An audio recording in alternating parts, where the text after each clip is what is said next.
ನಮಸ್ತೆ ಎಲ್ರಿಗೂ zoom cooking ಚಾನಲ್ಗೆ ಸ್ವಾಗತ.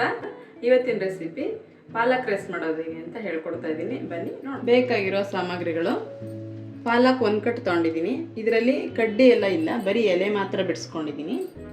2 ಟೊಮೆಟೊ ಸಣ್ಣದಾಗಿ ಹಚ್ಚಿಟ್ಕೊಂಡಿದ್ದೀನಿ. 1 ಈರುಳ್ಳಿ ಸಣ್ಣದಾಗಿ ಉದ್ದುದ್ದಕ್ಕೆ ಹಚ್ಚಿಟ್ಟಿದ್ದೀನಿ.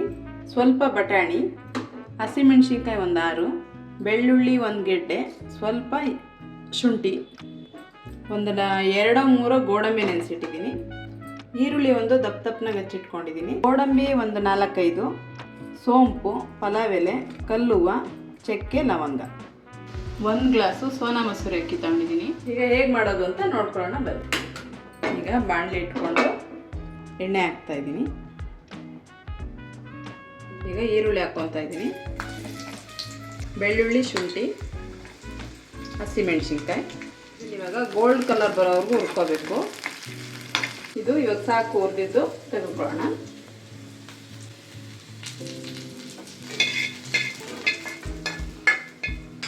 ಈಗ ಪಾಲಕ್ ಸೊಪ್ಪು ಹಾಕ್ಕೊತಾ ಇದ್ದೀನಿ. ಅದೇ ಬಾಣಲಿಗೆ ಪಾಲಕ್ ಹಾಕ್ಕೋಬೇಕು.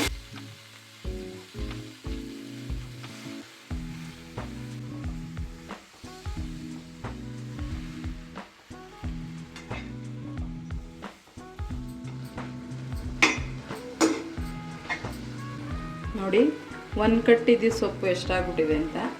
ನೋಡೋಕ್ಕಷ್ಟೇ ಅಷ್ಟೊಂದು ಕಾಣುತ್ತೆ, ಆದರೆ ಹುರಿದ್ರೆ ಎಲ್ಲ ಕಡಿಮೆ ಆಗಿಬಿಡುತ್ತೆ. ಅದರಿಂದ 1 ಕಟ್ ಹಾಕ್ಕೋಬೇಕು. ಇದು ಹುರಿದಿರೋದು ಸಾಕು. ಇವಾಗ ತಣ್ಣಗಾಗಬೇಕು. ಇದನ್ನು ಇದ್ರ ಜೊತೆಲೇ ರುಬ್ಕೋಬೇಕು. ಅದರಿಂದ 2 ತಣ್ಣಗಾಗಲಿ. ಈಗ ಇದು ತಣ್ಣಗಾಗಿದೆ, ರುಬ್ಬಕ್ಕೆ ಹಾಕ್ಕೊತಾ ಇದ್ದೀನಿ.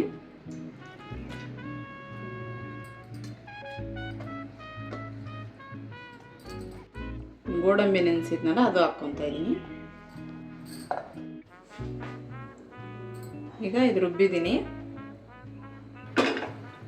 ಈಗ ಕುಕ್ಕರ್ ಇಟ್ಕೊಂಡಿದ್ದೀನಿ, ಅದು ಕಾದಿದೆ. ಎಣ್ಣೆ ಹಾಕ್ತಾ ಇದ್ದೀನಿ. 4 ಟೀ ಸ್ಪೂನ್ ಎಣ್ಣೆ ಹಾಕಬೇಕು.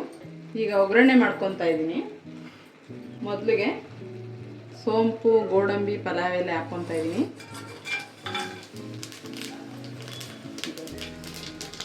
ಈಗ ಈರುಳ್ಳಿ ಹಾಕ್ತಾ ಇದ್ದೀನಿ.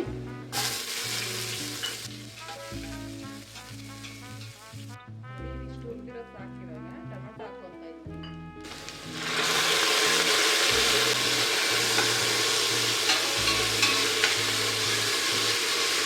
ಈಗ ಬಟಾಣಿ ಹಾಕ್ಕೊತಾ ಇದ್ದೀನಿ.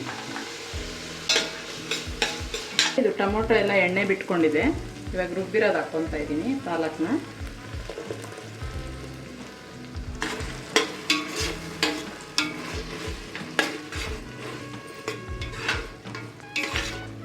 ಇದೇನು ಜಾಸ್ತಿ ಹೊತ್ತು ಹುರಿಯೋದು ಬೇಡ, ಯಾಕಂದರೆ ಎಲ್ಲ ಹುರಿದ್ಬಿಟ್ಟೆ ನಾವು ರುಬ್ಕೊಂಬಂದಿರೋದು. ಸ್ವಲ್ಪ ತುರ್ಕೊಂಡ್ರೆ ಸಾಕು ಈ ಥರ ಕೈಯಲ್ಲಿ. ಈಗ 1 ಗ್ಲಾಸ್ ಅಕ್ಕಿಗೆ 2 ಗ್ಲಾಸ್ ನೀರು ಹಾಕ್ಕೊತಾ ಇದ್ದೀನಿ. ಈಗ ಅಕ್ಕಿ ತೊಳ್ಕೊಂಬಂದಿದ್ದೆ, ಹಾಕ್ಕೊತಾ ಇದ್ದೀನಿ.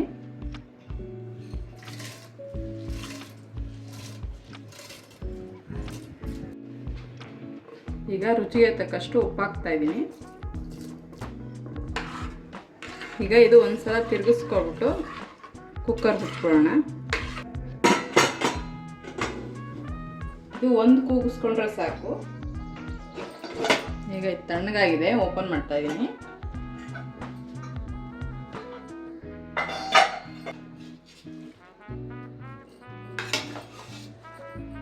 ನಾನು ಒಂದೇ ಕೂಗಿಸಿರೋದು ನೋಡಿ, ಕರೆಕ್ಟಾಗಿ ಬೆಂದಿದೆ. ಇವಾಗ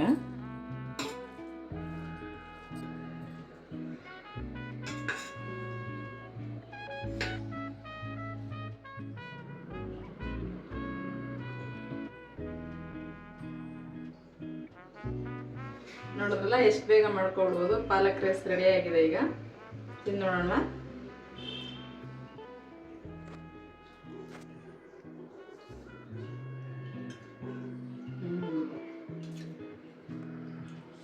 ತುಂಬ ಚೆನ್ನಾಗಿದೆ ಟೇಸ್ಟು.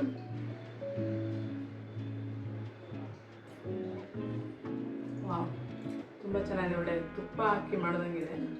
ಇದು ಗೋಡಂಬಿ ಹಾಕಿದ್ರಿಂದ ಆ ಥರ ಟೇಸ್ಟ್ ಚೆನ್ನಾಗಿ ಬಂದಿದೆ. ಆಮೇಲೆ ಸೊಪ್ಪನ್ನ ಎಣ್ಣೆಲಿ ಹುರ್ತಿದ್ವಲ್ಲ, ಅದರಿಂದಲೂ ಟೇಸ್ಟ್ ಜಾಸ್ತಿ. ಫೈನಲಿ ತುಂಬ ಚೆನ್ನಾಗಿದೆ. ವಿಡಿಯೋ ಯಾರೆಲ್ಲ ಹೊಸದಾಗಿ ನೋಡ್ತಾ ಇದ್ದೀರೋ ಸಬ್ಸ್ಕ್ರೈಬ್ ಮಾಡ್ಕೊಳ್ಳಿ. ಇದೇ ಥರ ಈಸಿ ರೆಸಿಪಿಗಾಗಿ ಝೂಮ್ ಕುಕಿಂಗ್ ಚಾನಲ್ನ ಫಾಲೋ ಮಾಡ್ಕೊಳ್ಳಿ. ಲೈಕ್ ಮಾಡಿ, ಹೇಗಿತ್ತು ಅಂತೇಳಿ ಕಮೆಂಟ್ ಮಾಡಿ, ಆದಷ್ಟು ಶೇರ್ ಮಾಡಿ. ವಿಡಿಯೋ ನೋಡೋದಕ್ಕಾಗಿ ಧನ್ಯವಾದ. ನೆಕ್ಸ್ಟ್ ವಿಡಿಯೋ ಸಿಗ್ತೀನಿ. ಬಾಯ್.